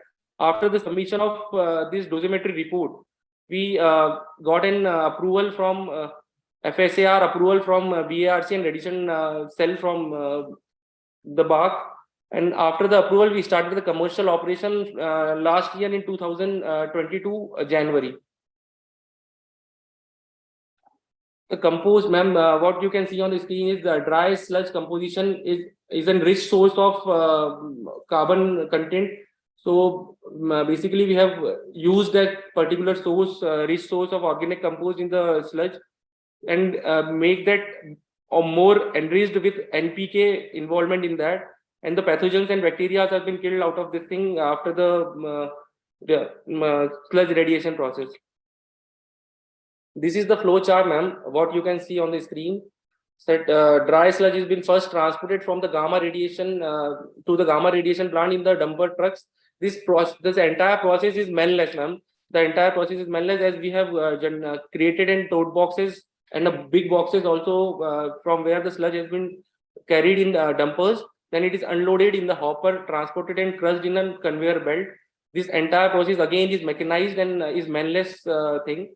Then such case is converted. The cakes what is been converted into powder form, and it's been filled in crushed in a tote box. It's an aluminum tote box, so that the entire process has been within cycle of 45 minutes can be completed. Then after the dosimetry, an average dose of 10 kilogauge are been decided by BARC people and the radiation officer what been appointed by the BARC here. So after that, spraying of bio NPK fertilizer with an automatic bagging machine also. These also a unique feature what we have against that with an learning from Ahmedabad, that we have got an bagging machine also, automatic bagging machine also, that makes that sludge mixed with irradiated sludge mixed with the fertilizer and be packed in the 25 or 50 kgs of bags. Then automatically it gets weighted and bagged and treated in enriched manual. Then it been shipped to the farmers, and presently it is not used in the farmers thing because we had to get an FCO approval after that. Presently it is used in garden of municipal corporation only. Yeah, these are the unique features, ma'am. What we have, that we have a separate corridor for sludge unit and sludge handling unit and a sludge treating unit. Basically the crushing areas is a separate thing because it's an dust production thing, so that we have kept it separated from the sludge aggregation. This also includes an gamma process approved from AERB, that it's already been treated and approved technology. After that treating, it has been vibrated in the sleeves, and the basic dry thing that is been kept out of this thing, and bio NPK spray has been then given on that. Then better capacity utilization of the process what we have given, that the maximum utilization of Cobalt 60 radiation has been done. So we are planning to have another product also irradiated here, because as in rainy season we didn't get dry sludge out of that. That's why we are planning to have a second product also. Now the bio NPK lab, ma'am. Bio NPK lab is also a unique thing what we have done with an Anand Agricultural University project. It's a patented bio NPK liquid fertilizer that has been patented by Anand Agricultural University. And it's been presently we are having a capacity of 50,000 kiloliters of bio NPK, what we can generate here in this plant, and can be sold to farmers directly in a packing of 5 liters or 10 liters liquid, as in for liquid fertilizer. The innovation things, ma'am, as I told before, also the radiation technology and biotechnology has been converted into sludge. This is a unique thing what we are doing here. And Anand Agriculture University also is having a back-to-back training process for this particular thing also, okay, how you can utilize this bio NPK in the treated sludge, and that particular bagging machine automatically packs the system into 20 to 25 50 kgs of bag fertilizer, and it is used in various locations of municipal corporation gardens and landfill area, and in the city compost areas what we have generated. Facility also has 180 kilowatts of solar roof panels who have an electrical consumption thing. And secondly, this particular plant has a capacity to treat 100 tons of sludge per day.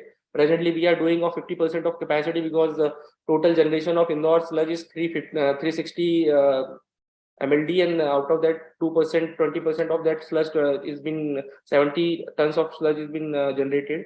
So we are utilizing that particular entire sludge in this processing plant and treating the sludge daily, so that this can be avoided to be landfilled or to get this thing used more properly. So this is the basic idea what repetitively I am repeating, because the things are outcomes also, ma'am. It's an economical, sustainable, practical management, dry sludge generation, because this is the only particular thing what sewage treatment plant after sludge generation can be done. Biohazardous material has been converted into biofertilizers.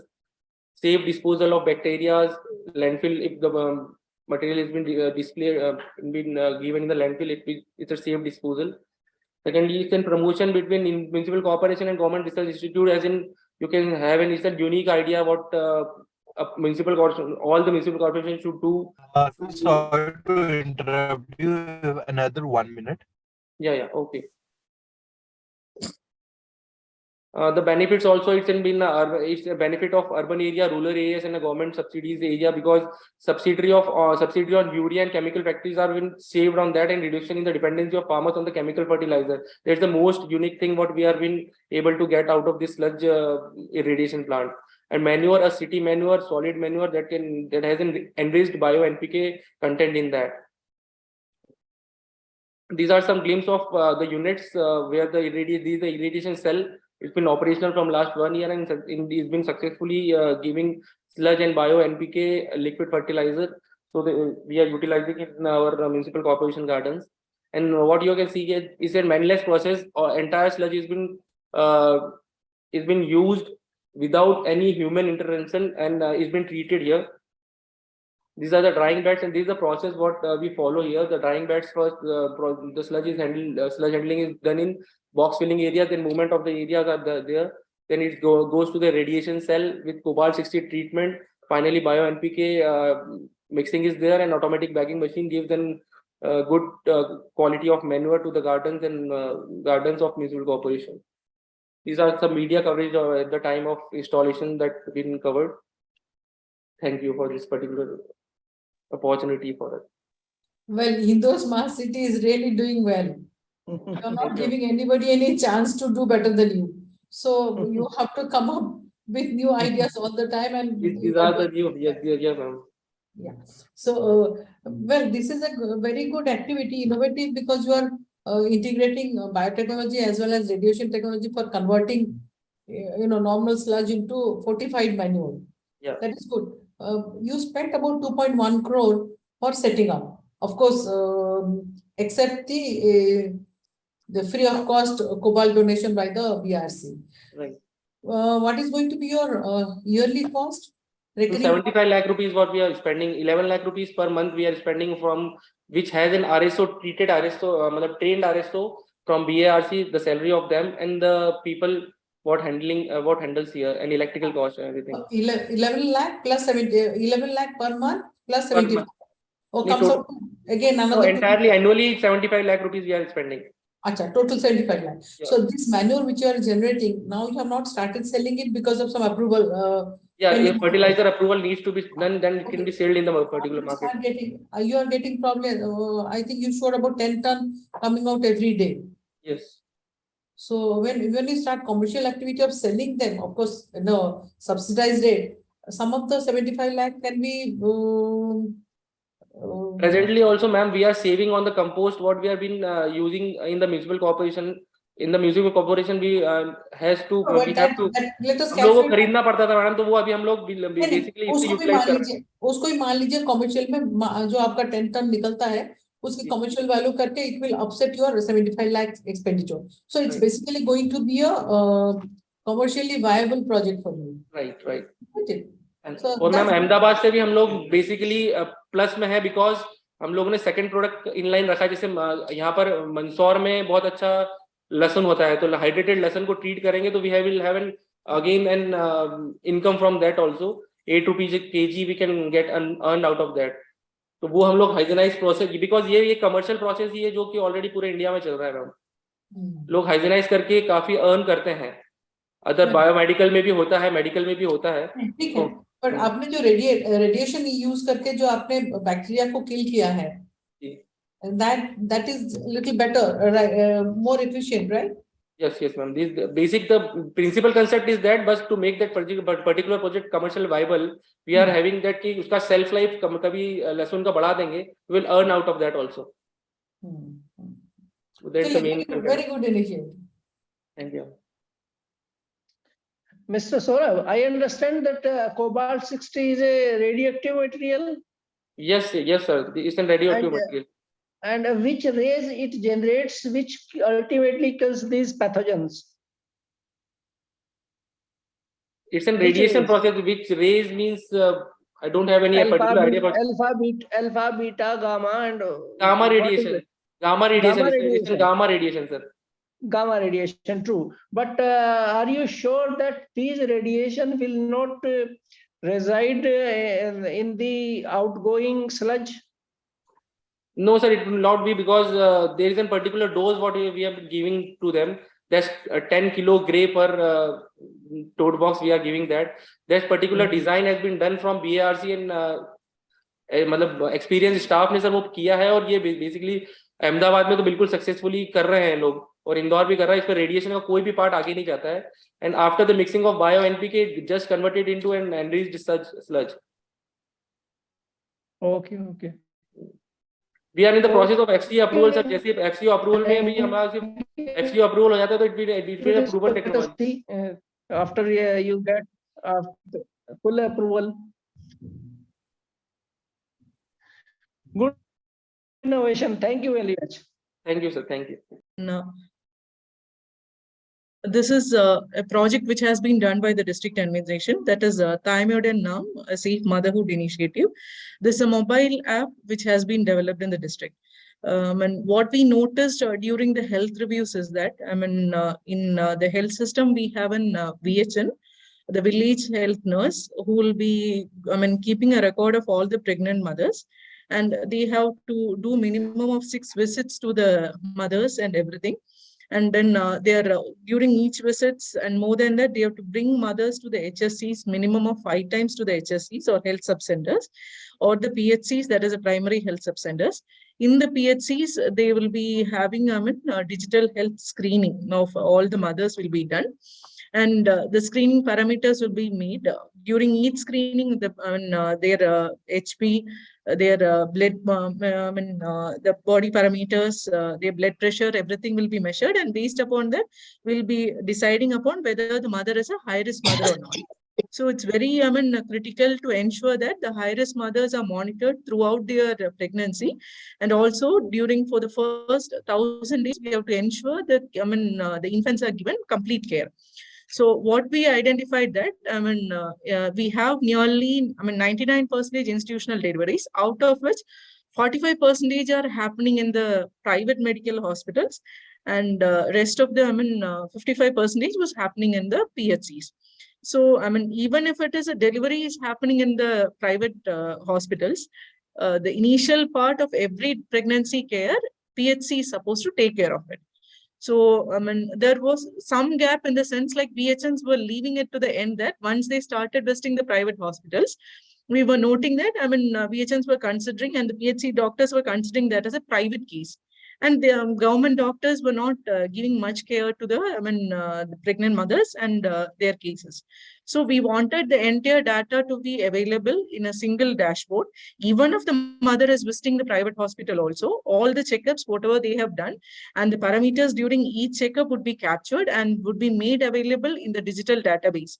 So that a PHC doctor or a block medical officer or even from the district level, we can take it down to the individual levels and check whether the mother has been attended to properly, whether the number of visits that is required has happened, whether she is a high-risk mother, whether she is under a total complete care or not. So, this will ensure digital health screening. We'll have an offline data captured, and based upon the initial data itself given, high risk will be automatically identified and the mother would be flagged as a high risk mother, and a virtual care support is also given to the mother.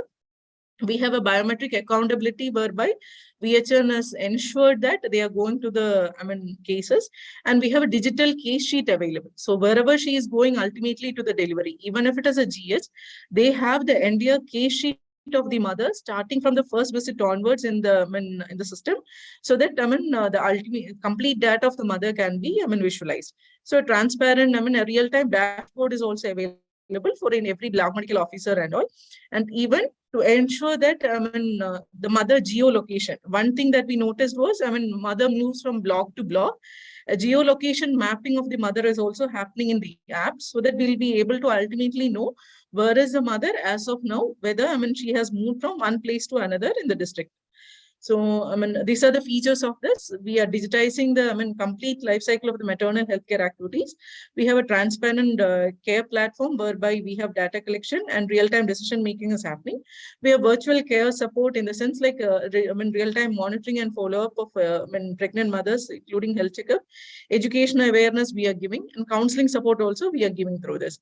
And we have an early risk identification. So, depending upon the parameters that are fed into the system, it automatically decides, even when the mother is going for the first checkup or the second checkup or the third checkup, the system will automatically give a prompt that yes, this mother has been converted into a high risk category, so we need to take care of the mother.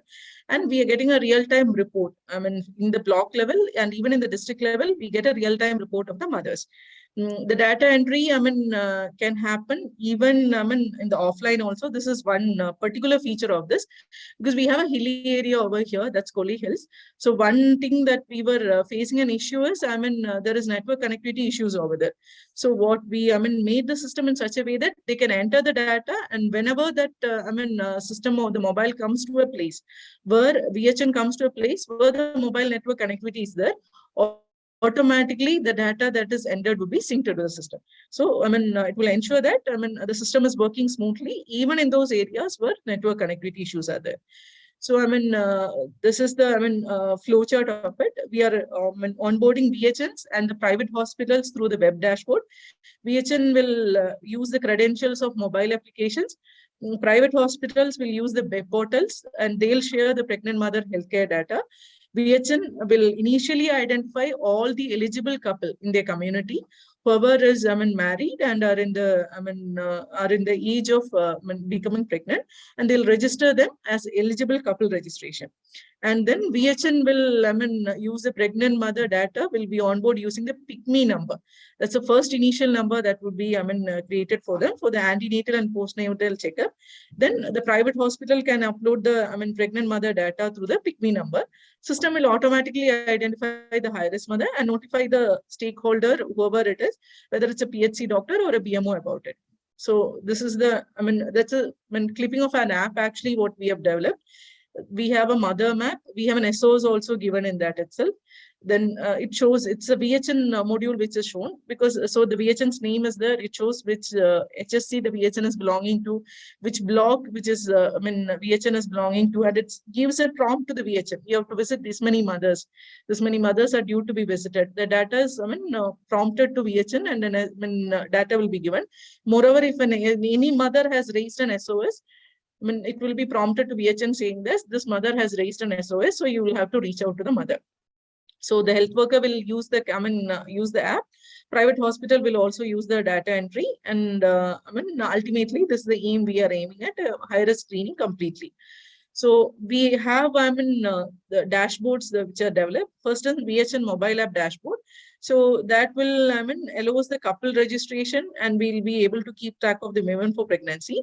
And AN mother or antenatal mother, whoever is there, can be getting registered through the VHN app for regular antenatal visit follow-up. The system will identify the high-risk mother and they'll flag for personal care. And they'll keep a track of the daily visit that VHN has to do, and will prompt VHN for even antenatal visit, postnatal mother visit, and also for under 5 children visit. So we are ultimately planning for taking care of maternal mortality as well as the infant mortality through this app. So this will support an offline data capture also for the VHN mobile app.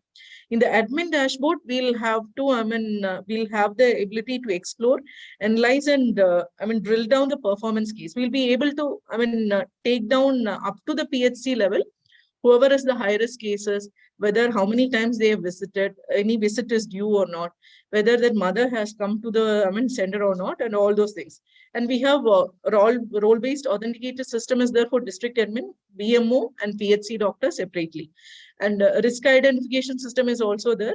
So it will be flagged even to the VHN that, yes, it is flagged as red, means you're having this mother as a high-risk mother. That data is getting, this thing. And this transparent data, that is getting used. Reporting module is also, developed, which will be enable us to take the decision at the district level or even in the block level. Then we have a private hospital portal. In the private hospital portal, we have a dedicated web portal. The private hospitals are also given the login credentials.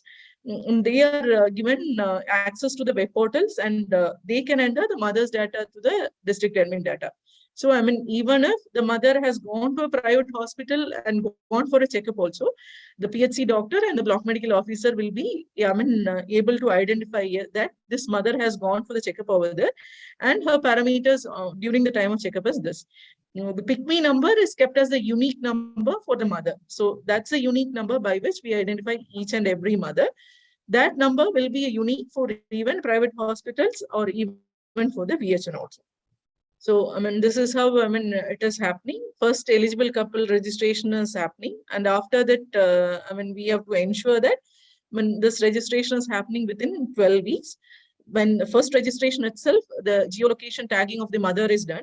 SOS tracking support is also given to the pregnancy to the pregnant women who are in case of emergency.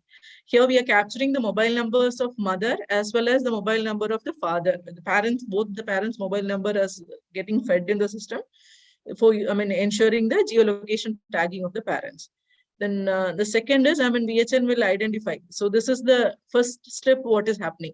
We have an EC, the couple registration. So the date of eligible couple registration, mother's Aadhaar ID, data, husband's Aadhaar ID, name, date of birth, and every age, and their any medical history is there, is getting followed up in the eligible couple registration. So their medical history and everything will be captured. So, the first initial data would be there of mother, and that of the father also, and then we would be starting with antenatal visits. So later, in this itself, when the data is being fed itself, we are able to ensure that teenage pregnancy, if anything, can be identified at the first stage itself, because other data authentication is happening, so that age would be tracked properly in this.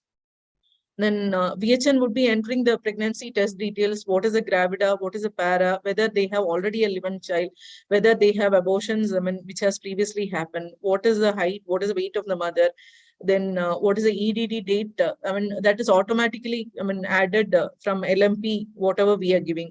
Within 12 weeks of pregnancy or not, it will be showing what is the blood group of the mother, and whether there is any past illness or VDRL report. Every data would be fed into this, and based upon this, the mother would be flagged as a high-risk mother or not. Then they will be regularly tracked by VHN for antenatal and postnatal checkups. Automatically when they're coming for the first visit, second visit, third visit, and every visit, high-risk pattern would be identified. the mother woman whose antenatal visit is missed would be flagged to EHN, say that, see, your visit number is missing. You have to do this. So for the postnatal visit also, same thing is being attached. We have the visit number. We, feeding the infant's data into it. Due date, what was the date of care that is given, when was the type visited, what was the place of visit, and everything. So then next, along with this, we have the baby data is also that is being captured for the first 1,000 days. So, initially, wherever the birth is happening, they would be feeding the data of the fetal size, fetal weight, and all those data. Once the mother is delivered, the immunization entries will also start. So, till 5 years of age, whatever immunizations are there would be tracked through this, and the due children who are missed for immunization would be tracked to this also. So VHN would be given a prompt about, yes, this baby has missed this immunization, so you have to do it. So the immunization of dose 1, dose 2, every doses we have given, and even COVID vaccination as of now for the mother is also attached in this. This is the geo tracking of it. For every mother, if we can see, they have already tagged it as, antenatal mother, postnatal mother, and in this itself, it's a color coded. If it is a, red color high risk mother, it is the mother will be shown as a high risk mother in that, flagging itself from the mother list itself. And SOS alert for the mothers is also available. So we will be able to, track down the mothers by antenatal mothers, postnatal mothers, and high risk mothers also. So once that mother's data is taken, it would show us, the last location where mother is available. So that whether a mother has actually moved within the district or not, we'll be able to identify. This is an admin dashboard. That's a real-time monitoring dashboard. This visual dashboard will allow us to monitor, explore, and analyze all the performance parameters. We want, exclusively this has been developed since we noticed that we wanted a high-risk mothers, complete monitoring. Because we wanted to bring down our MMR by a very huge level. So we wanted high-risk mother details. And moreover, when we visited any PHCs, we found that at least 10 or 12 of the registers has to be compared at the same time to know the data of the any mother. So this will help us one single time solution for all those. So this will be able to generate the mothers and babies data. Antenatal mothers will be notified, and stakeholders will be able to give the data also. Web portal allows us to track the mothers who are visiting even private hospitals also. Private hospitals will be giving the data. PICMI numbers will be used as this. So the benefit of this is digital platform is given to VHN. They already have a mobile and apps with them. So this will help them to keep single data available with them for any time to track the mother regularly. It's an AI-driven platform, so high-risk mothers would be automatically flagged, and whoever is the stakeholder can be aware that who is a high-risk mother whom we have to give a particular attention. Then it gives the exclusive feature of this is that this gives even support to VHN even in low connectivity areas, and a real-time dashboard is also available, and up till 5 years of age. We are giving complete follow-up of the children, and we are trying to achieve 100% immunization through this. So what prompted us was, in 19, we have, last year we had 19,365 deliveries. 99% was institutional deliveries, whereas 45% was in public health facilities. MMR in 21-22 was 17, and IMR in 21-22 was 233.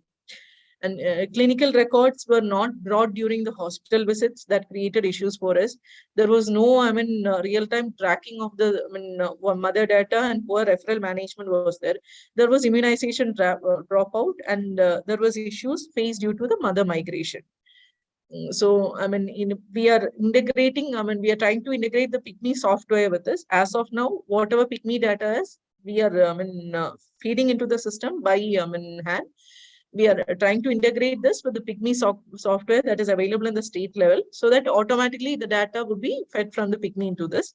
And real-time capturing of the information is happening. Real-time tracking of mother's location is happening. And this will help us in a good referral mechanism also to cut down the delays, and also ensure that whenever a mother is being referred to a tertiary care or a secondary care, all the data of the mother from the first visit is available right, at a fingertip to whoever is the doctor who is checking her at that point of time. So this will empower our VHN for effective monitoring. And also they will be having an automated due list of beneficiaries for all the defined services, for all, even for vaccination services, and also for the MCH activities. Then this will give a case-based information to VHN. It will prompt them also that you're due for visit and all. And slowly we are increasing that. Chatbots are being tried out in the system as of now. So through chatbots, we are trying to put out reminders and IEC materials. So, this is we have developed it in bilingual as of now in English and Tamil. This is a VHN mobile app. And then the next is the monitoring dashboard. So these are all the apps, screenshots that we have taken. This is a couple registration. That's the mother details. This is a medical history of the mother. And this shows the postnatal visit of the mother, whatever is happening. This is the delivery entry of the mother. And from the mother, then the baby data starts with the immunization entry. So it gives a real-time monitoring, gives us a real-time dashboard to us. This is the 108 also is automatically attached to it. So the mother can make a call dedicated call can be done from 102 from this. This is the admin dashboard that is given. Admin dashboard shows us how many high risk are there, how many low risk cases are there, how many mothers visit has happened and everything. So, it can be featured. Logging credentials based access only is given. So the data is kept safe. And it's based upon the level of the user. District level will get access to all the dashboards. PHC will, primary health center will get access to only PHC level. And there is no, access to individual data of any beneficiary. And so the outcomes that we are expecting is high risk identification very easily and management. In-visitor mother also is being managed properly, and receipt of healthcare services will be provided. Beneficiary due list will be made available to us based on EDD.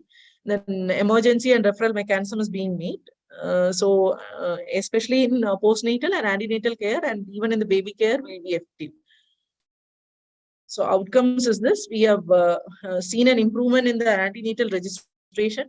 We have identified that we are able to do early management of teenage pregnancy and all.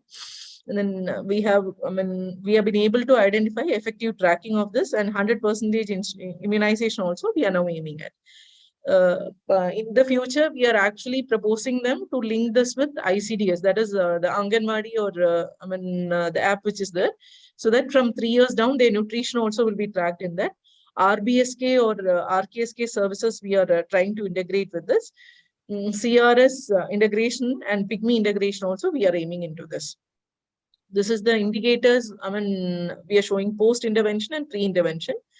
IMR 12.1, we have reduced it to 9.9. Teenage pregnancy 3, we have reduced it to 1.1. MMR in 21-22, it has been above up to 70.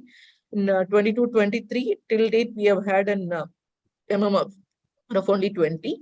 HOB during the period of 21-22, it was above 4.45. Whereas 22-23 till date, we have had only 4.3 as of date. Sex ratio at birth has been considerably increased. 21-22, it has been below 940. Now the sex ratio stands at 22-23. We have 960 of sex ratio. So, this is regarding the Thymidine app that we have developed in the district. Thank you, ma'am, for an excellent and comprehensive presentation. In absolute numbers, can you tell us how many this high-risk mothers have been taken care of during 1 year? Sir, out of the 19,365 mothers which were present in the last year, we noticed that nearly 40% of the mothers were falling in high-risk category. So, if I check as on date, today I'll be having nearly 400 high-risk mothers who are alive, in the sense currently they are high risk. Among the mothers who are listed every year, we are having nearly 40%, because all those mothers who have high BP, high, sugar content, when they have a previous history of twin, daughters, when they have had an abortion, all those cases are automatically identified as a high risk and brought into high risk, even if they have a low birth weight, category, or if the mother is not of sufficient weight when she is pregnant, all those category of mothers will be coming into the high risk category automatically. Suppose during ultrasound it is observed that the baby is underweight, or weight is not growing as it should have been. What are the intervention available which can increase the weight? Sir, we are ensuring that, from this first month scan is there, third month scan is there, fifth month scan is there. So in the third month scan onwards, we will be monitoring the, growth of the baby. So, from once we notice that the growth of the baby is not proper, then we, start the IEC modules, and we ensure that through the Anganwadi, whatever food is being given is properly, given to the mother. And along with that, if we notice that if the growth is due to any, issues in her blood, in the sense like if her, HP is low, we start blood transfusions and all by towards the 5th stage.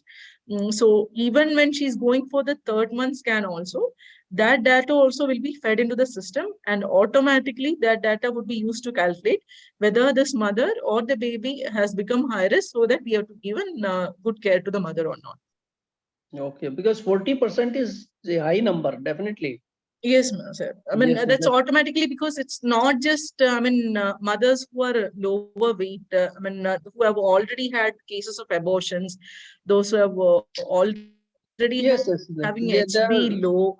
In hilly areas, we are having huge number of anemic mothers, actually.